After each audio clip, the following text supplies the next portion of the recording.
L'Elba, un gioiello incastonato nel Tirreno, di una bellezza rara. Vivere su un'isola comportava anche l'esecuzione di duro lavoro che era rappresentato essenzialmente da agricoltura, pesca, soprattutto dalla metà del secolo scorso in poi, e attività mineraria.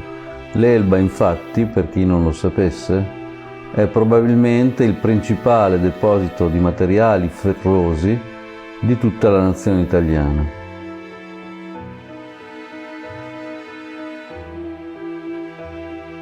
Ancora oggi si possono ammirare i resti delle strutture che hanno contribuito all'attività mineraria all'isola d'Elba, una sorta di vera e propria archeologia industriale.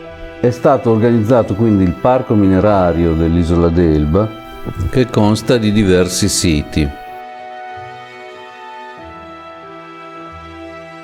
Noi abbiamo deciso di visitare quella di Rio Marina e lì vi porteremo. Cominciamo.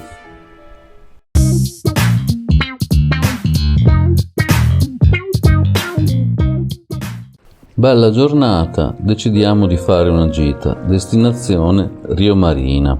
A noi piace perché è sostanzialmente il paese più ruspante di tutta quanta l'isola. Chiunque visiti Rio Marina non può non accorgersi dei ruderi dell'intensa attività estrattiva che ha caratterizzato la cittadina elbana. Infatti, l'origine dell'escavazione e della lavorazione del minerale ferroso dell'isola d'Elba si perde nella notte dei tempi. I giacimenti elbani sono tra i più antichi depositi di ferro sfruttati nel mondo. Dagli albori della storia, l'isola ha rivestito una posizione strategica sia per il controllo del traffico marittimo che per le inesauribili risorse minerarie ambite dalle più grandi potenze del Mediterraneo. Sotto la dominazione etrusca, per la purezza del suo materiale, l'Elba raggiunge il periodo di massima espansione che si protrae fino alla fine del I secolo a.C. Dall'XI secolo in poi le miniere passano poi di mano in mano a seconda dei sovrani. La svolta in senso capitalistico comincia nel 1897, quando in Italia nasce l'idea dello sviluppo di una moderna siderurgia. La grande industria siderurgica si organizza impiegando il minerale di ferro dell'Elba, magnetite, ematite, limonite, siderite e pirite, come sorgenti primarie dell'acciaio. Dal 1950, con l'avvento del boom economico e del turismo, con la comparsa di una severa concorrenza, per la presenza di scioperi e accordi falliti, inizia la chiusura delle miniere dell'Elba, che si conclude definitivamente nel 1981 con l'abbandono dell'ultima miniera, la Galleria del Ginevro, l'unica miniera a cielo coperto, cioè sottoterra, presente nell'isola d'Elba.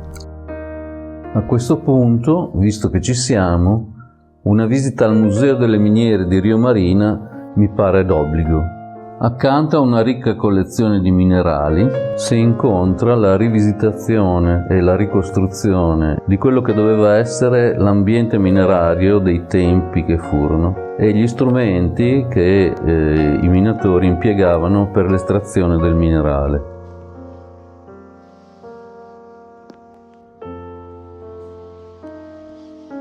All'uscita, la gentile signorina ci comunica che è disponibile una visita guidata alle miniere vere e proprie, costo circa 20 euro, che si sarebbe tenuta nel pomeriggio stesso.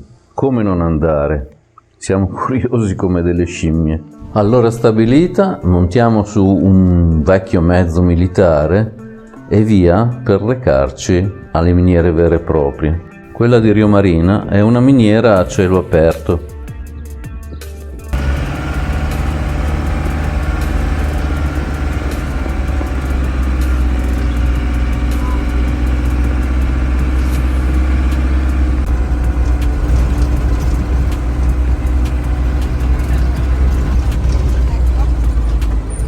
E voilà. Vai. Fa passare lui. No, viene qua. Questa è l'antica miniera dei tempi degli Etruschi.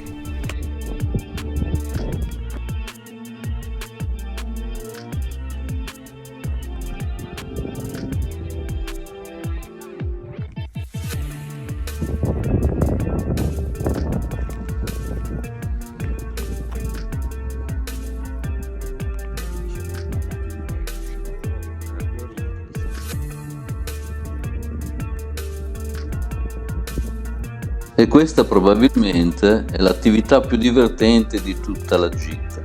Si tratta di zappettare sul fondo della miniera alla ricerca di cristalli di pirite, ematite, eccetera.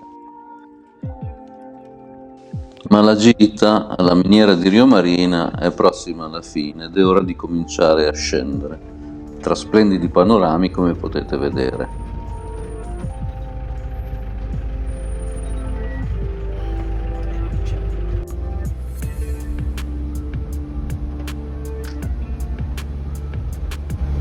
Fai una foto al Giglio e me la mandi? Una foto o un filmatino? E quello che vedete è il frutto della nostra attività mineraria della giornata.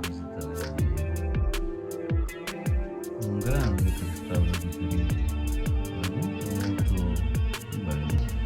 E sulla sinistra vedete un piccolo frammento di ematite combinato con della limonita. Oggi il Parco Minerario Isola d'Elba e il Parco Minerario Calamita garantiscono attraverso musei, escursioni guidate, laboratori didattici la valorizzazione e conservazione dei siti minerari e della memoria storica e culturale dell'Elba, che solo fino a una cinquantina di anni fa era l'isola del ferro e del fuoco.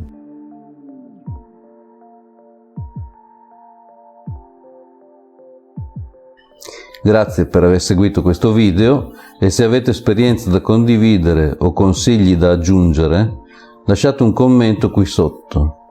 Se ti è piaciuto o se ti è stato utile il video, iscriviti al canale e attiva la campanella per non perdere i futuri contributi. Ti chiedo anche di lasciare un like. A te non costa niente, a me potrebbe servire molto per la crescita futura del canale. Condividi il video sui tuoi social.